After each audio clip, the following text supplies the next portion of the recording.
बिस्मिल्लाहिर्रहमानिर्रहीम। अस्सलाम वालेकुम नाज़रीन, कैसे हैं आप सब? अल्लाह पाक आपको ढेरों खुशियाँ दे, आमीन सुम्मा आमीन। आज मैं आपके लिए लेके आई हूँ टमाटर केचप की रेसिपी। इसको बहुत ही आसान तरीके से बनाएंगे। आजकल बाज़ार में टमाटर बहुत सस्ते हो गए हैं, जैसे 30 रुपये किलो मिल रहे हैं। और मेरी गली में भी सब्ज़ी वाला आया तो मैंने उसे टमाटर लिए और बहुत ही ज़बरदस्त मिले हैं। जैसे अभी आपने देखे हैं कितने बड़े बड़े और सुरख टमाटर थे यहाँ पे। ये मैंने 5 किलो लिए हैं और 5 किलो से इतने कम बजट में हमारी इतनी ज़्यादा केचप बन के तैयार होने वाली है। ये देखिए, आपने बिल्कुल फ्रेश टमाटर लेने हैं और बहुत पके वाले और सुरख टमाटर लेने हैं, ताकि हमारी जो केचप का कलर है बिल्कुल ऐसे बगैर कलर के ही इतना ज़बरदस्त और ओरिजिनल आएगा कि इसमें कलर डालने की ज़रूरत ही नहीं पड़ेगी। और सबसे पहले तो आपने टमाटरों को धो लेना अच्छे तरीके से।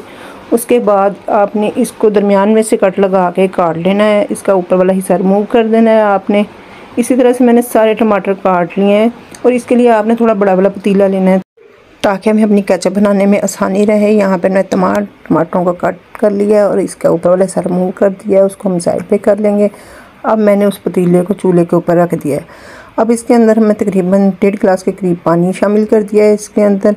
और साथ ही इसके अंदर मैंने अदरक के टुकड़े थोड़े से ले लिए हैं और साथ ही लहसुन ले लिया है। ये मैंने देसी लहसुन लिया है, ये छील के आपने डाल देना है। इससे बहुत मज़े का चटनी में टेस्ट आएगा। ये शामिल करने के बाद ये मेरे पास है दालचीनी का टुकड़े हैं, ये 2 छोटे वाले मैंने डाल दिए इसके अंदर। और साथ ही इसमें 2-3 लौंगी हैं और 4-5 काली मिर्ची है, ये इसके अंदर अभी शामिल करेंगे। और अब इसके अंदर शामिल करेंगे यहाँ पे नमक 1 टेबल स्पून मैंने जो है भर के इसके अंदर शामिल कर दिया है। और इसके साथ ही इसमें जाएगी 1/2 टेबल स्पून जो है पिसी हुई सुरख मिर्च है, वो शामिल करेंगे यहाँ पे। अब इन तमाम चीज़ों को डाल के यहाँ पे मैं चूल्हा जला दूँगी और तकरीबन मैं 15 मिनट के लिए इसको तेज़ आंच पे पकने दूँगी। 15 मिनट के बाद मैंने यहाँ पे ढक्कन उठाया है तो ये देखें बहुत अच्छे तरीके से यहाँ पे पकना शुरू हो गया है। और जो चीज़ें मैंने इसके अंदर डाली थी अब मैं अच्छे तरीके से उसको मिक्स कर दूँगी। और टमाटर भी जो है काफ़ी नीचे हो गए हैं, इसलिए थोड़ा बड़ा वाला मैं कह रही थी पतीला लेंगे ताकि हमें जो चटनी बनाने में ना आसानी होगी। तो आपने ये चीज़ का ख्याल रखना है कि जो पतीले में जिसमें आपने केचप बनानी है वो मोटे पैंदे वाला लेना है, ताकि जो हमारी केचप है वो बिल्कुल भी नीचे ना लगे। और टमाटरों को यहाँ पे मैंने तकरीबन आधे घंटे के लिए पका लिया है। उसके बाद मैंने चूल्हे को बंद कर दिया था और टमाटर को थोड़ा ठंडा कर लिया था। और उसके बाद हमने यहाँ पे ग्राइंड कर लेना है। ग्राइंड करने से इसके छिलके वगैरह कुछ भी नज़र नहीं आएंगे और साथ भी बीज भी आप देख रहे हैं बिल्कुल भी इसके अंदर नहीं है। और ग्राइंड करने से पहले आपने इसके अंदर से दालचीनी का टुकड़ा वगैरह निकाल लेना है जैसे वो ग्राइंड करते वक्त। और इसका बहुत अच्छा सा पेस्ट आपने तैयार कर लेना है। और ये जो मैंने पेस्ट तैयार किया है उसी पतीले में मैंने दोबारा से शामिल कर दिया है। और अब इसके अंदर मैं कुछ और मज़ीद मसाले डालूँगी ताकि हमारी जो केचप का टेस्ट है बिल्कुल बाजार जैसा बन के तैयार हो। यहाँ पे मैंने शामिल कर दिया है कुटी हुई मिर्ची 1 टेबल स्पून भर के शामिल कर दिया है। और अदरक लहसुन का पाउडर है आधा सा चम्मच, ये भी मैंने इसके अंदर शामिल कर दिया है। इससे बहुत ही मज़ेदार चटनी में टेस्ट आएगा। एक छन्नी जो है मैंने भर के इसके अंदर जो है चीनी की शामिल कर दी है, ये तकरीबन 1 पाव होगी। इतनी आपने शामिल कर देनी है क्योंकि मैं 5 किलो की बना रही हूँ। अगर आप इससे कम बना रहे हैं तो इसी हिसाब से चीनी चेक कर लीजिएगा।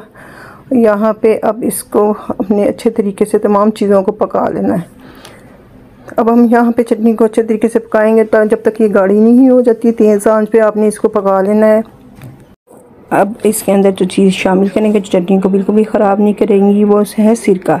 ये वाइट सिरका है, ये मैंने 1 छन्नी इसके अंदर ये शामिल कर दिया है। इससे जो है हमारी चटनी जो है काफ़ी देर तक सही रहेगी, बिल्कुल भी ख़राब नहीं होगी। क्योंकि आप इसको 1 महीने के लिए बना के फ्रिज में रख सकते हैं। सिरके से जो होता है इसका यही फ़ायदा होता है, ये चीज़ों को ख़राब नहीं होने देता। अब हम चटनी को गाढ़ा करने के लिए इसके अंदर मैं कॉर्नफ्लावर शामिल करूँगी। कॉर्नफ्लावर शामिल करने के बाद इसको मज़ीद हम पकाएंगे ताकि ये चटनी जो है हमारी अच्छे से थिक हो जाए। और साथ साथ चम्मच चलाते रहेंगे क्योंकि ये नीचे ना लग जाए। इसको मुसलसल मैं चम्मच चला रही हूँ और ये देखें यहाँ पे ये काफ़ी गाढ़ी हो चुकी है। अभी यहाँ पे अब हम इसको थोड़ा सा चेक भी कर लेंगे ताकि मैं आपको दिखा दूँगी कि कितनी गाढ़ी होनी चाहिए, जिससे हमें पता चल जाएगा कि बिल्कुल तेज़ आंच पे पका रही हूँ मैं यहाँ पे। इसके साथ ही नाज़रीन, अगर आप मेरे चैनल पे नए हैं तो लाजमी मेरे चैनल को सब्सक्राइब कर लें, बेल आइकन के बटन को दबा लें ताकि हम मेरी नई आने वाली वीडियो से आगाह रह सकें।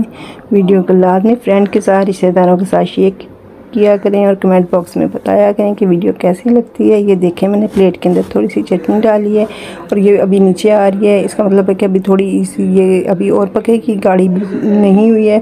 मज़ीद इसको हम 5 मिनट के लिए पका लेंगे तेज़ आंच पे। इस मौके पे आपने लाजमी ध्यान रखना है क्योंकि ये जो मोटे मोटे से बबल बन रहे होते हैं और हाथ जलने का ख़तरा होता है। यहाँ पे आपने बहुत ध्यान से काम करना है। ये देखिए दोबारा मैंने अब इसके ऊपर डाली है और कितनी गाढ़ी होगी चुकी है और बिल्कुल ऐसी ही चाहिए। अब मैंने चूल्हे को बंद कर दिया यहाँ पे और ये देखिए मैं आपको यहाँ पे दिखा रही हूँ कितना ज़बरदस्त कलर आया है। इसके अंदर मैंने कलर वगैरह कुछ भी शामिल नहीं किया था। ये बहुत ही ज़बरदस्त बनी है।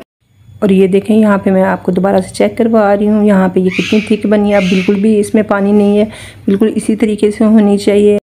इसलिए वीडियो को लास्ट में अंत तक देखा करें ताकि जो भी आप रेसिपी बनाएं बिल्कुल वैसी ही बन के तैयार हो। और ये देखें माशाल्लाह से कितनी ज़बरदस्त बनी है।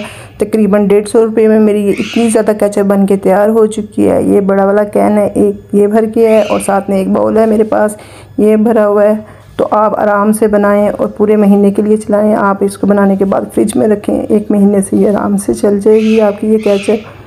दुआ में याद रखिएगा। इंशाल्लाह फिर मिलूंगी नई वीडियो के साथ। अल्लाह हाफिज़।